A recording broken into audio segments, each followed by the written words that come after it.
विष्णुं शशिवर्णं चतुर्भुजं प्रसन्नवदनं ध्यायेत् सर्वविघ्नोपशान्तये अज्ञानतिमिरान्धस्य ज्ञानाञ्जनशलाकया चक्षुरुन्मीलितं येन तस्मै श्रीगुरवे नमः। गुरुर्ब्रह्मा गुरुर्विष्णुर्गुरुर्देवो महेश्वरः गुरुः साक्षात् परं ब्रह्म तस्मै श्रीगुरवे नमः। Namaste.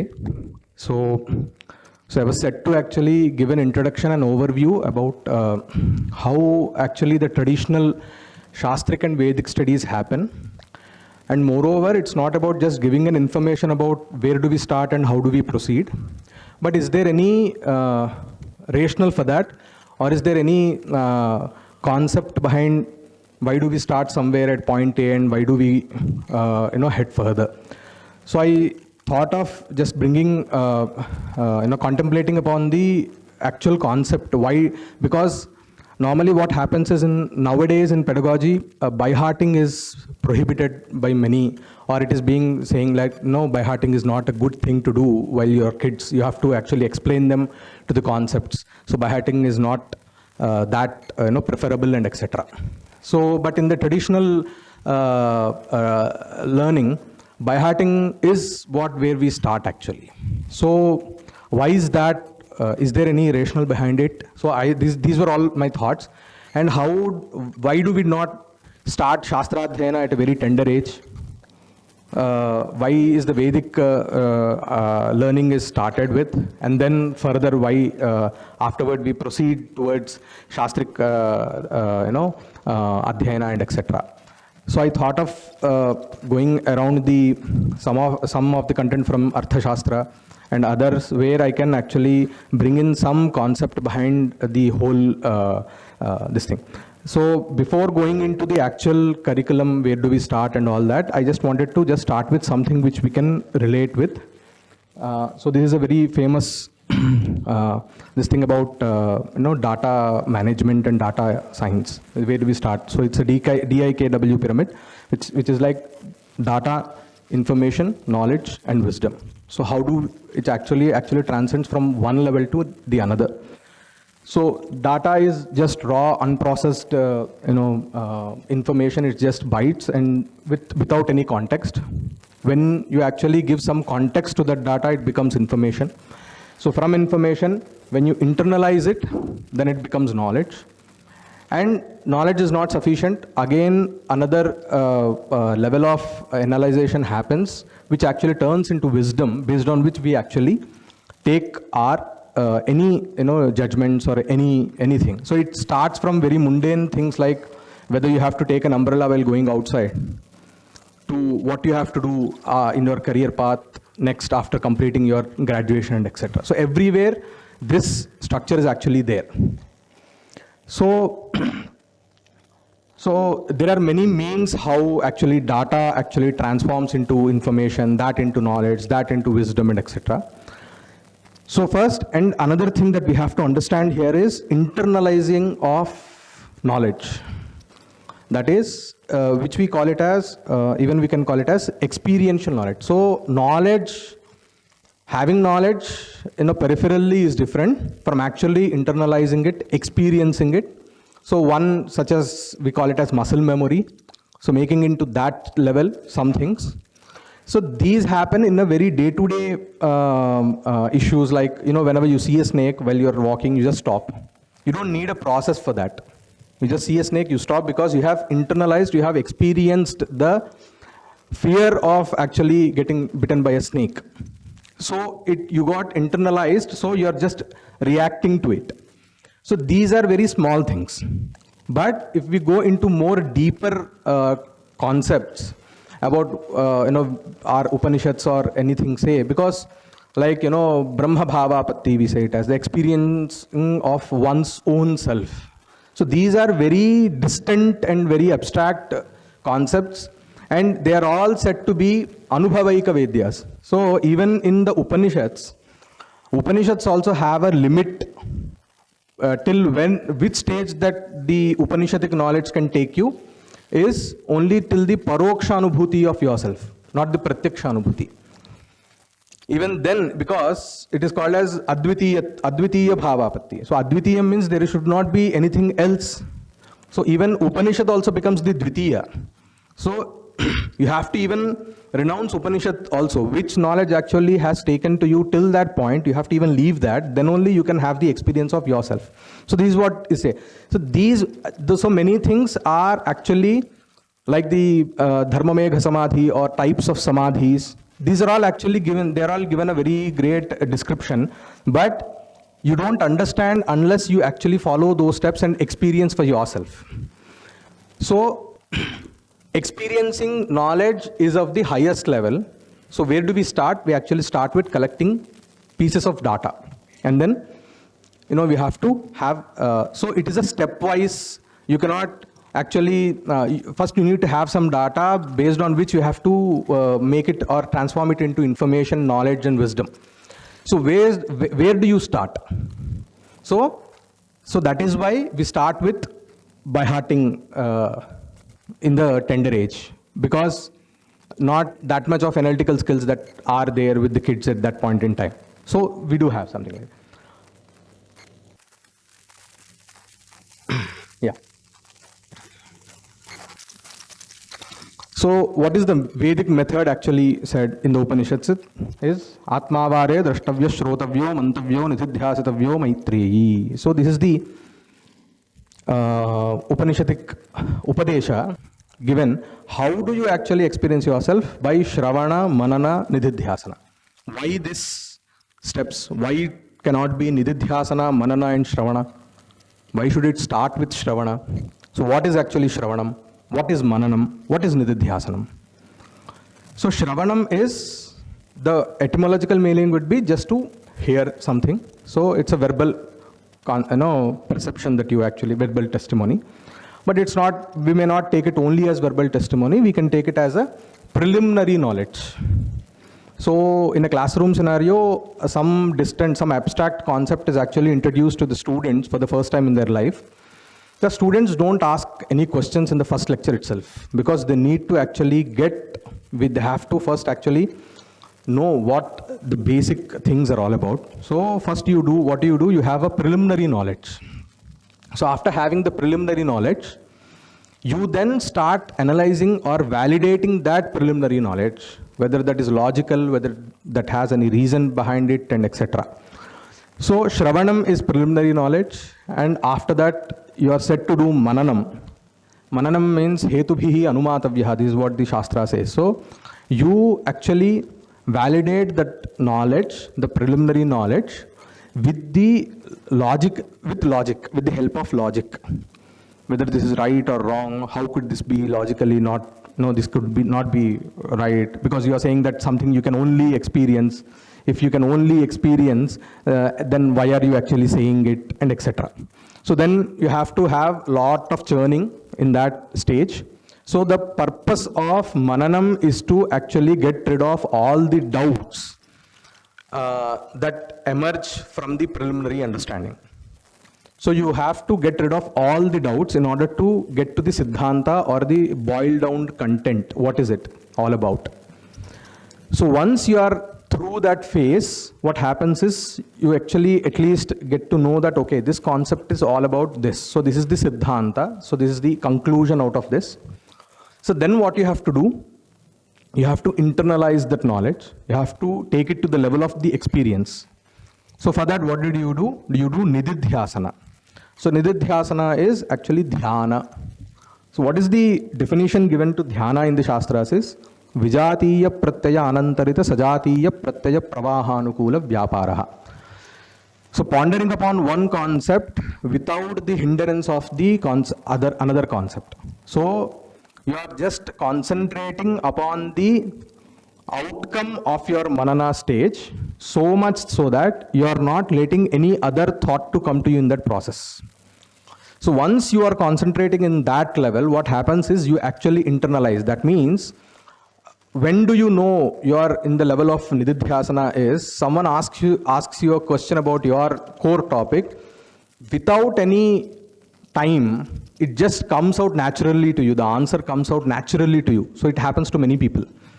So that actually is one of the symptoms that you have done this nididhyasana, at least in that particular concept. So even when you are sleeping, you just awaken them and ask the question, they come up with an answer without any doubt, because that is because doubts are gone in the Manana stage, and they have concentrated so that they actually experienced that knowledge. So it actually, this we undergo, it happens with many, but even in our Shastradhyana, we had these instances where we used to actually have a debate, me and my brother.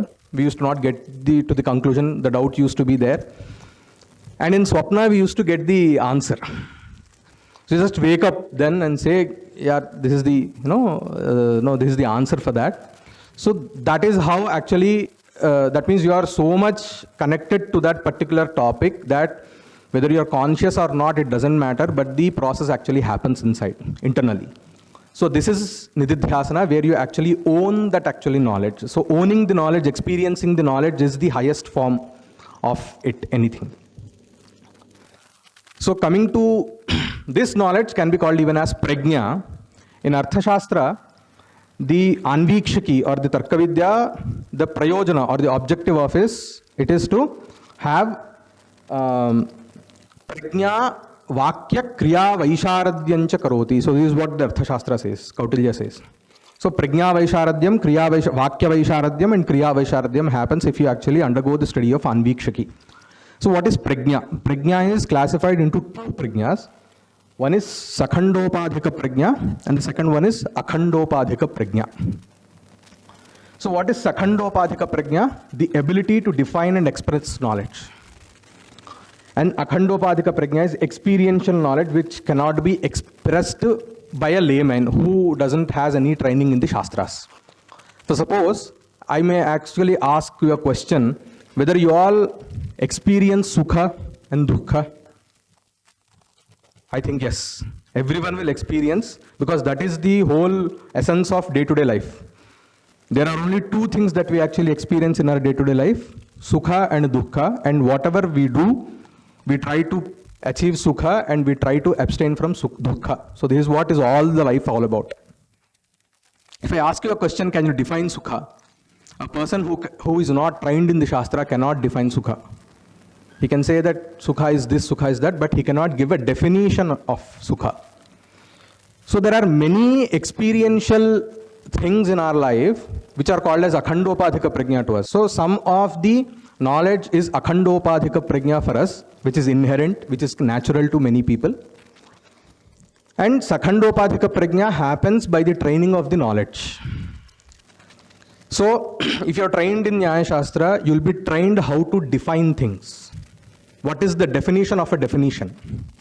So definition universally has a definition. What are the fallacies that may occur while defining things? How to actually abstain from them? So how to define things? So when you know that, then you can actually define what is sukha, what is dukkha. So very abstract things can also be put into a definition, very logical thing. So sakhandopadhika prajna is the actual objective of anvikshaki. So, but how, so there is a classification based on the prajna given in the Shastras. Lakshanagno nikrishtastu lakshya vedi cha madhyamaha ubhayam yo vijanati sa uttamaiti smritaha. So a person who is only having sakhandopadhika prajna, that is the bookish knowledge. So there are many people who actually can give you definitions like that, like a river. But we may know that there could be many upanyasakas who will be actually giving you lectures on morals, but you see them actually not following them. So this is like a person with sakhandopadhika prajna. He is very good at presenting things, but he is not actually internalizing that knowledge. When you internalize the knowledge will not actually let you go beyond the moral. So if you internalize that moral, even in the subconscious level also, you react based on that moral. You reflect upon that. So that is when you actually own it. So a person with only sakhandopadhika prajna, that is called as lakshanagnya. Lakshana means definition. So a person who can only define things and cannot experience the definitum or the subject of the definition, he is called as the Adhama Adhikari. And the Madhyama Adhikari is a person with only Akhandopadhika Prajna. So a very good example for this would be, there are many actually sadhakas in Bharata who actually stumble upon Samadhi Avastha. There are many yogis. Samadhi happens to them naturally. They go actually sit somewhere and it happens to them. They don't know that they were in Samadhi for past 20 days. Then they actually come to the real world and see what's happening with me. So there are many yogis who actually have changed the the course of their life and even the course of the society. We have many examples of them. So these people are with only Akhandopadhika Prajna. So what happens is, once they have this experience of the Samadhi, they actually come back to the Shastras and try to understand what's happening with me, and then they start studying Yoga Sutras. Actually the outcome of the Yoga Sutras is experienced by them for the first time in their life in this Janma. This happened because they actually did this effort in their Purva Janma, according to the Shastras. Because we believe in the concept of Punarjanma. So those people only with Akhandopadhika Prajna are called as Madhyamas. And people with Ubhaya Prajna, Ubhayam Yo Vijanati, who has Akhandopadhika Prajna and Sakhandopadhika Prajna, is Uttamadhikari. So in Arthashastra, it is said that to achieve the Sakhandopadhika Prajna and to enhance the Akhandopadhika Prajna, you have to study Arthashastra. So Anvikshaki or else. So actually the why I bought this here is because to actually relate it to the journey of the training in Shastra and Veda, Vedic and Shastric learning. Why? Because it starts with addressing the Sakhandopadhika Prajna, and it will enhance your Akhandopadhika Prajna, and at the end it aims at becoming or achieving the person to become a Uttamadhikari, where he can actually define what he is experiencing and even experience what he is defining. Both can happen. That is when all the outcome. So what is actually the highest achievable for anyone in the Sanatana Dharma is moksha. So what is moksha? Moksha is nothing but experiencing your own self. So this is experiential. So that is why it is called Anubhavavasana Vidya. It is not mere that you are a very great scholar. You can actually, without actually seeing any work, you can just cite them. That doesn't make you a great scholar. Unless and until you internalize it, you experience that. So this is the whole objective behind the Bharatiya Vidyas. It is not to address some social need or what nowadays we call it as, the demand from the market, and you actually address that demand by supplying with the people with certain, experiences. So here, I just tried to break it down into 3 phases of learning. So one from age 7 to 15, then phase 2 from 16 to 18 years, and phase 3 from 19 to 30 or beyond. We can take it as, this is just a broader this thing. So what happens in first phase is they by heart important texts. So they are actually building a very strong foundation of data. If we refer to the DEDW Pyramid, so what are they doing is actually they are building a very good foundation of data which actually has to transcend to wisdom in their later life, and the wisdom, the reflection of wisdom should happen personally and even on the society, both the ways.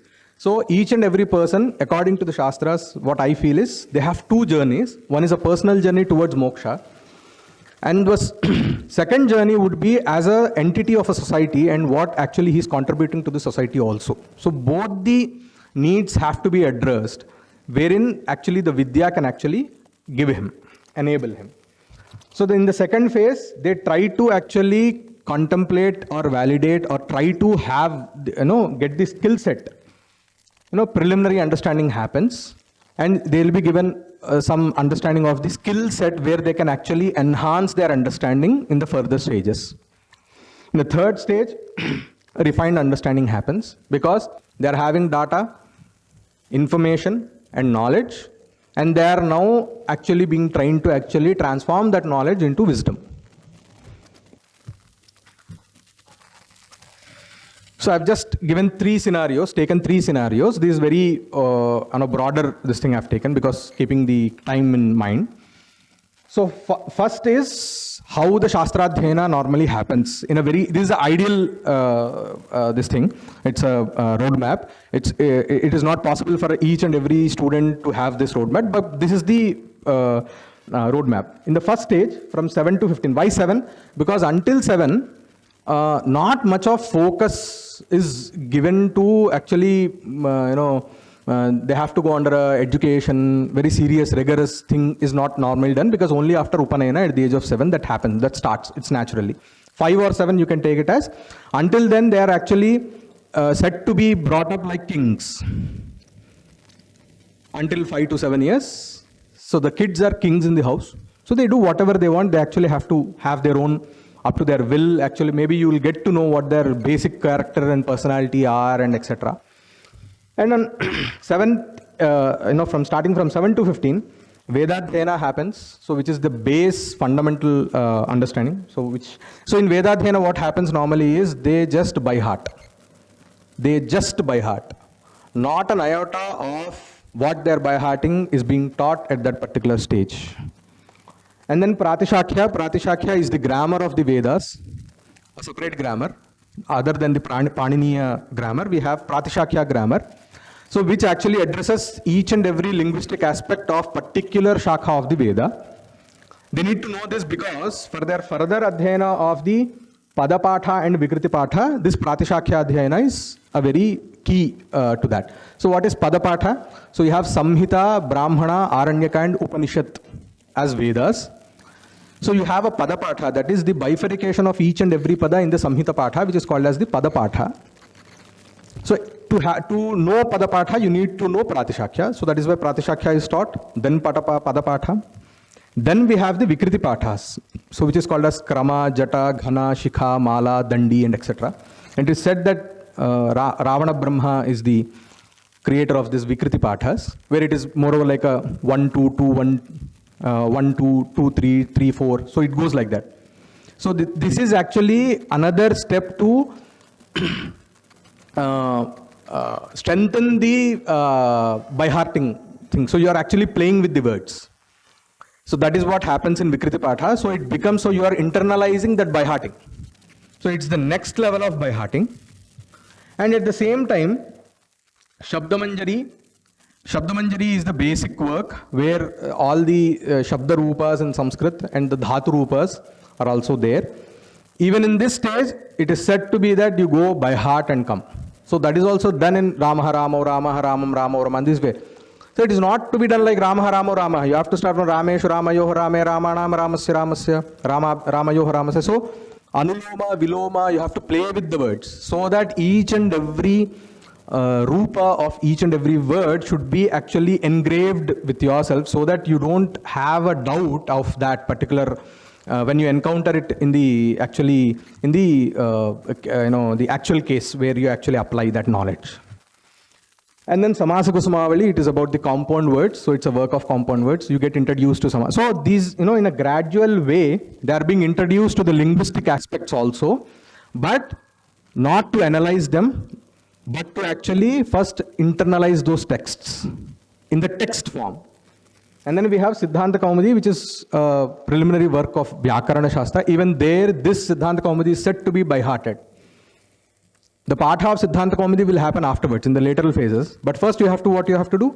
By heart. Everything you have to start with the by-hearting things, because there is another advantage of by-hearting is that you are not dependent upon that particular text thereafter. You can recall it whenever you want, while you are sleeping, while you are bathing. Kshanadurdhvam atarkikaha. So a student of Tarka, if he is actually disengaged from the subject for even a 1 second, he is said to be an atarkika. So that means you can actually contemplate upon the work, because the work you have owned it in the in the verbal form. As words you have owned it, so you can contemplate, because each and every Mula Grantha may have different layers of understanding. Based upon your understanding of life and the world, you can actually interpret into different ways. So that is why we have different commentaries of the same text with different levels of intensity to it. So in the first phase, it's all about Kanthasthikarana. So that is, you are actually laying a very great, good ground of data and information. You are giving them some context because you are knowing the basics of the language and etc. In the phase 2, what happens is Kavyadhyanam and Siddhanta Kaumudi Adhyanam. So Kavyadhyanam is, they study normally the Panchamaha at least 1 or 2 sargas in each and every Kavya. So that, because there is an important objective for this is, wherever you go across Bharat, the local script may differ, the local language may differ, but the language of the Shastra doesn't differ. You may find same manuscript of particular work in Bengali, Tamil, Telugu, Grantha, Kannada, Devanagari, Sharada, Modi scripts, but the content of it doesn't change. Why? That is because I don't see it Sanskrit only being a colloquial language, or rather not at all being a colloquial language. Because we had our own colloquial languages, local vernacular languages were there.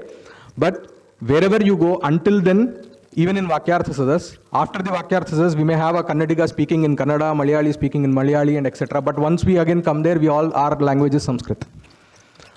So Sanskritam was the language of science and is the language of science.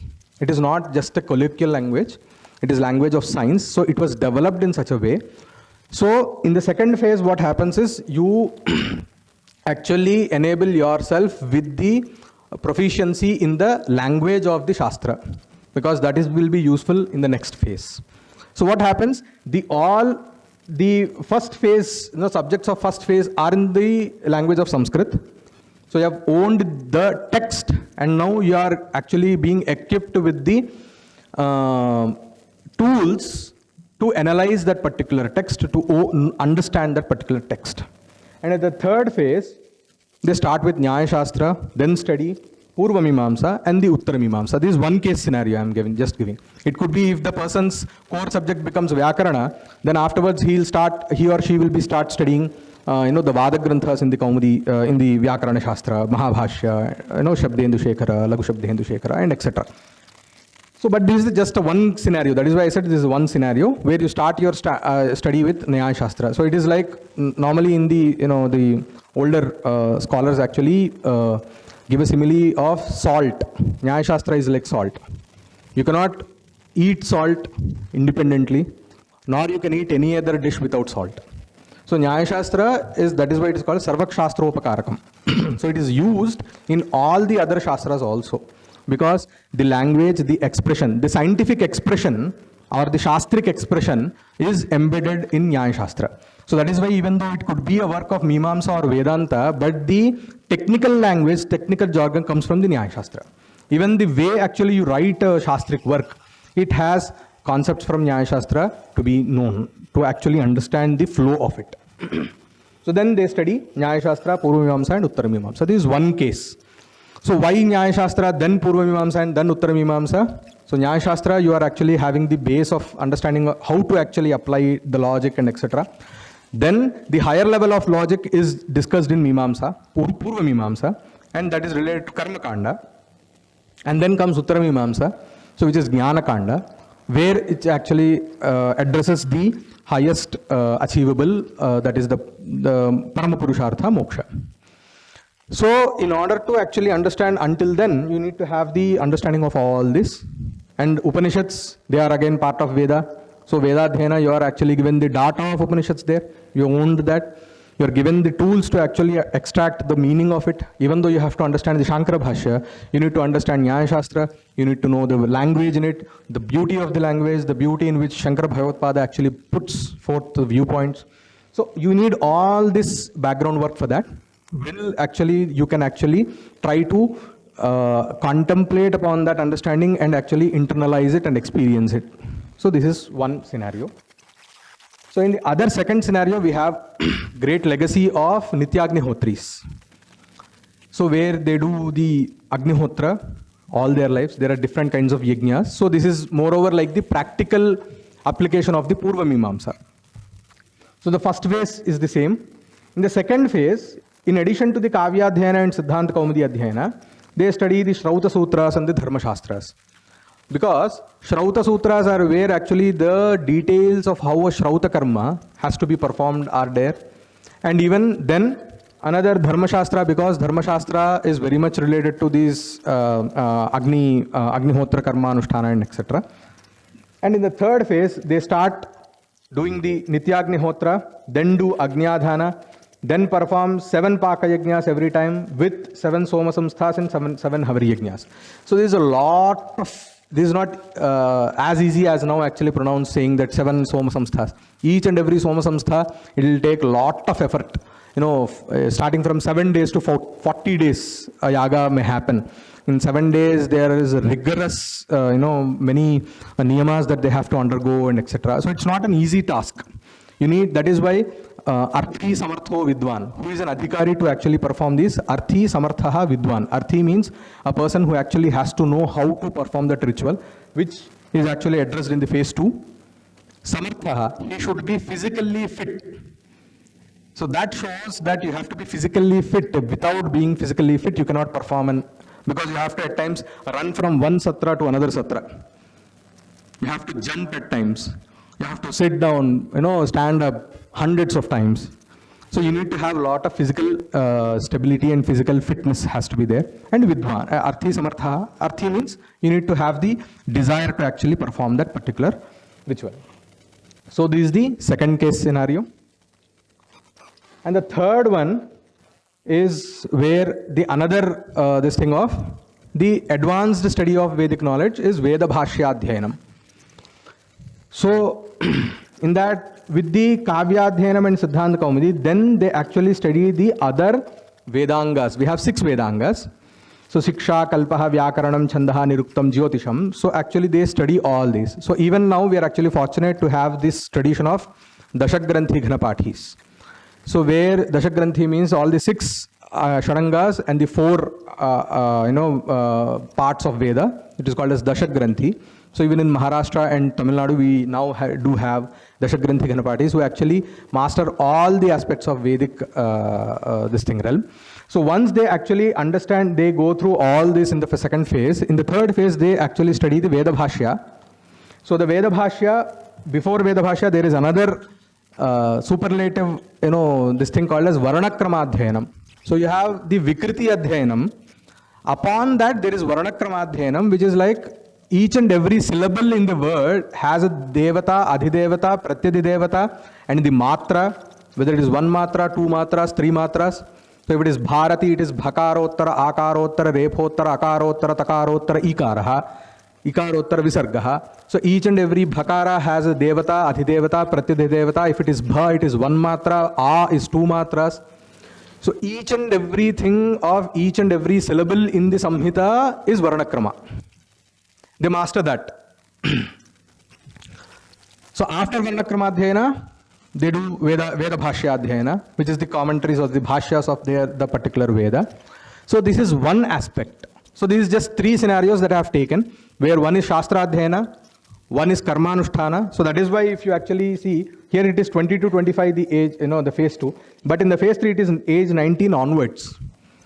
Because in order to complete all these, it will take around 70 years for you, 70 or 80 years. We do have, even now fortunately, we have people who are actually have done all these. And there are some youngsters in Tenali who have actually performed most of these kratus, and he is around, I don't think he's not more than 40 years. He's around 40. So there are people who are actually even now following these traditions and this rigor, with rigor.